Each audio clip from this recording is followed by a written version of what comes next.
राम राम जी यार, क्या मौज आ रही है? आप ही की वैसी पकड़ कट रहा है। आज मैं बताता हूँ एक बात। मैं रहता हूँ जापान के गांव साइड के एरिया में, जिसका नाम है नारा, जो कि सुंदर है, प्यारा है, बहुत खूबसूरत है।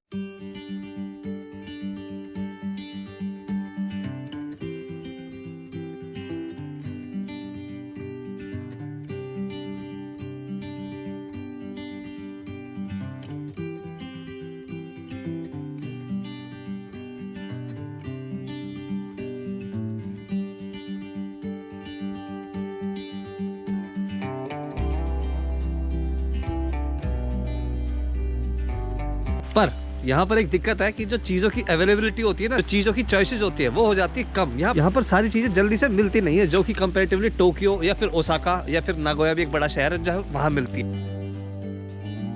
अरे बारिश पड़ने लग रही है।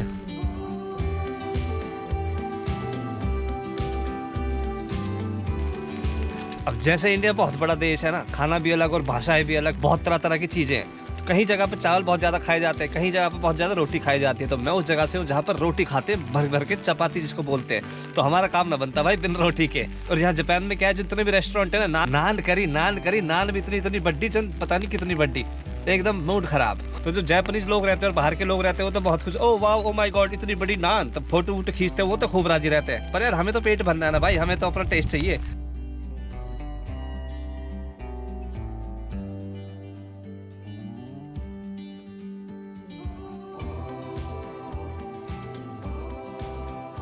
तो ये कबर्ड सी मंगाई थी इसे दो। तो जी मेरे पास स्क्रू ड्राइवर तो था नहीं यहाँ पर, तो वो चक्कू से ही लग रहा था। रात को खूब टाइम लगा, पर वो चक्कू टूट गया आगे से यार, सब्जी काटने वाला मेरा। अब वो अलग से चक्कू फिर लेके आया, अब स्क्रू ड्राइवर लेके आऊँ। आज इसकी राड काटूंगा साढ़े कबर्ड की।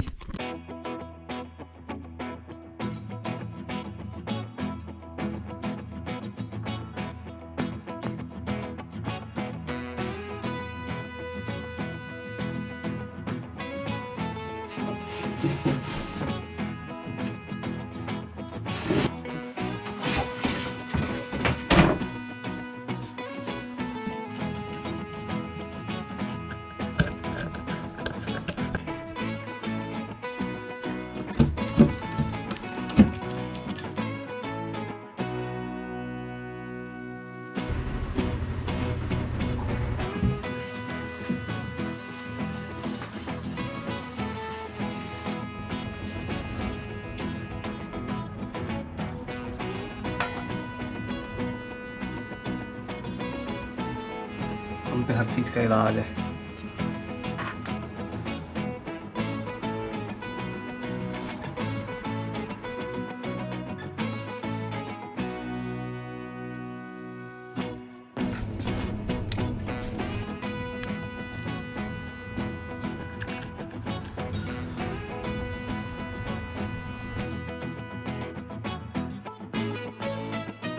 आ, काम हो गए खत्म। अब यहाँ पर मैंने एक इंडियन रेस्टोरेंट का पता लगा लिया है। वो इंडियन रेस्टोरेंट है जो कि जापानी आंटी चलाती है और वहाँ मिलती है रोटी। तो जापानी आंटी के हाथ की बड़ी रोटी खा के आएंगे आज।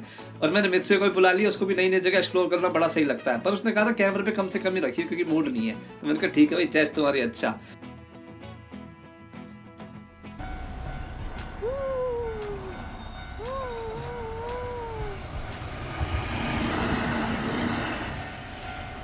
कैसा रेस्टोरेंट समझ नहीं आ रहा, कुछ है ही नहीं।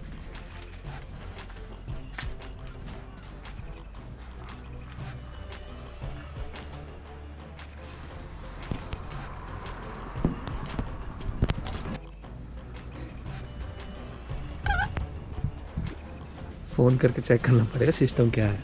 जगह बहुत अच्छी है, सामने यूं किला है कोरियामा।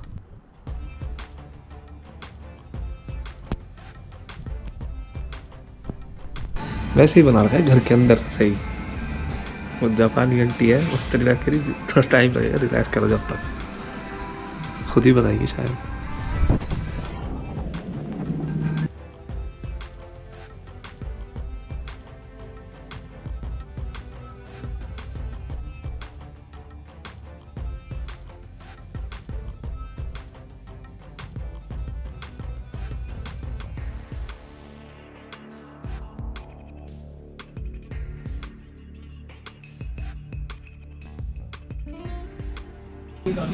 स्टील की गिलास है प्रॉपर।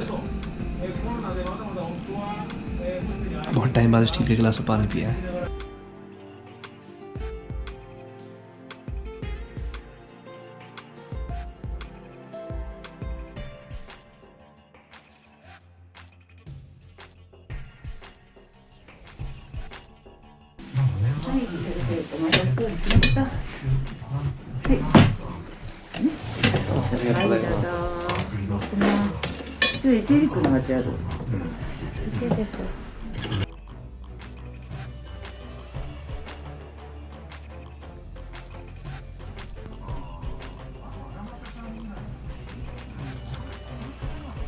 रोटी है बेटे प्रॉपर, खा के देखते हैं कैसी है।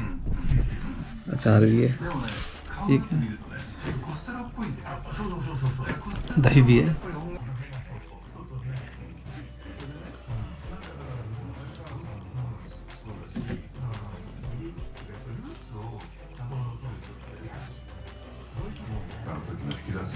सब्जी तो बढ़िया बनाई है,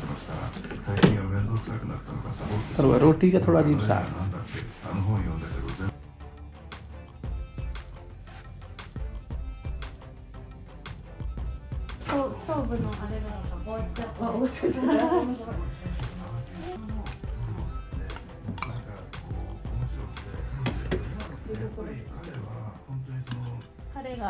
ここに住んでます。あ、郡山に。昔はそうだよ、いっぱいカレー屋さん。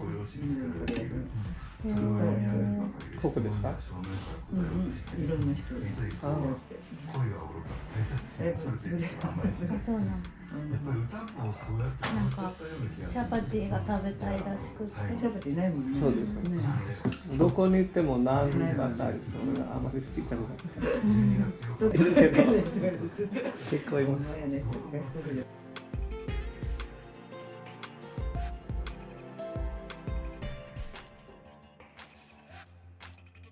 आंटी तो मस्त है यार, बढ़िया खूब खूब बातें बातें करी। आंटी गई थी इंडिया 40 साल पहले, कह रही। मैंने कि अरे तो मेरे से पैदा होने से पहले होके आ गई इंडिया। पूछ रही कि अब चाय कितने की आती है। उस टाइम पे चाय तो ऐसे पैसा वैसा चलता था, 50 पैसे की चाय आती थी।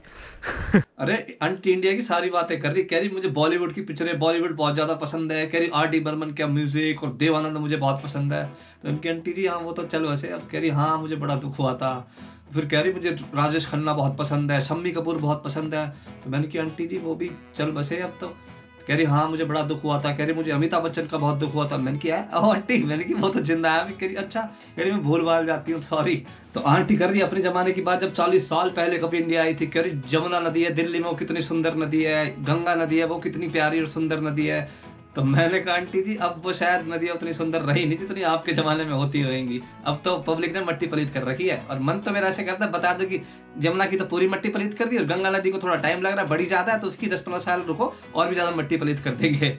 तो ऐसे बोल नहीं सकता। ये तो हमें ध्यान रखना है यार कि नदियाँ साफ सुथरी रहे तो ये अच्छी लगती हैं। गंदी नदी किसे पसंद है। आंटी कह रही है यार तुम यहाँ पर आकर रह रहे हो, इंडिया और जापान का लाइफस्टाइल तो बिल्कुल ही अलग है। और तुम यहाँ पहले भाषा सीखी, उसके बाद नौकरी कर रहे हो। अब तुम्हें तकलीफ नहीं होती? थोड़ी बहुत प्रॉब्लम तो होती होगी। मैंने कि नहीं आंटी बस भगवान की कृपा है, माँ बाप का आशीर्वाद है, मेहनत करो तो काम बन ही जाते हैं। तो कह रही ये तो अच्छी बात है। नहीं तो यहाँ आजकल जापान की जो जनरेशन है वो तो ऐसे ही कहती है कि हमने सब कुछ करा, हमने सब कुछ करा, अपनी मेहनत से हमने सब कुछ करा।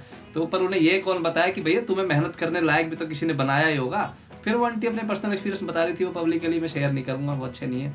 तो वही तुम्हें कौन से यार ऊपर से आसमान फाड़ के सीधा 20-25 साल के नीचे आए थे कि हाँ अब आ गए हम नीचे, अब बताओ हमें कितनी मेहनत करनी है, हमें किसी की जरूरत नहीं है। हर कोई किसी ना किसी की हेल्प करता है, किसी का एहसान होता है, किसी का प्यार होता है, पीछे किसी की सपोर्ट होती है, तभी कोई इंसान अपने जीवन में आगे बढ़ता है। तो आंटी वही समझा रही थी मेरे को भी। मैंने कहा नहीं आंटी 100% आपकी बात से सहमत हूँ। बिल्कुल वैसे ही लगता है जैसे किसी घर में बैठ के खाना खा रहे हो, सच में भगवान के साथ। तो वो ओवरऑल में बढ़िया रेस्टोरेंट है, माहौल बहुत सही है, मतलब सही फीलिंग से आती है। पर अगर जैसे टेस्ट के लिए जाना हो तो टेस्ट तो मैं कहूँगा यार थोड़ा सा वैसा सही है कि मतलब समझ लो जैसे तुम्हारी दादी ने अपने हाथों से खाना बनाया तुम्हारे लिए, उसमें थोड़ा सा नमक वमक ज्यादा हो गया इधर उधर, तब तुम ऐसे थोड़ी बोलोगे कि दादी खाना बुरा है, तो तुम तो खाओगे ना चाव से ही। तो वो माहौल वैसा बड़ा अच्छा है, खाना ठीक ठाक सही है।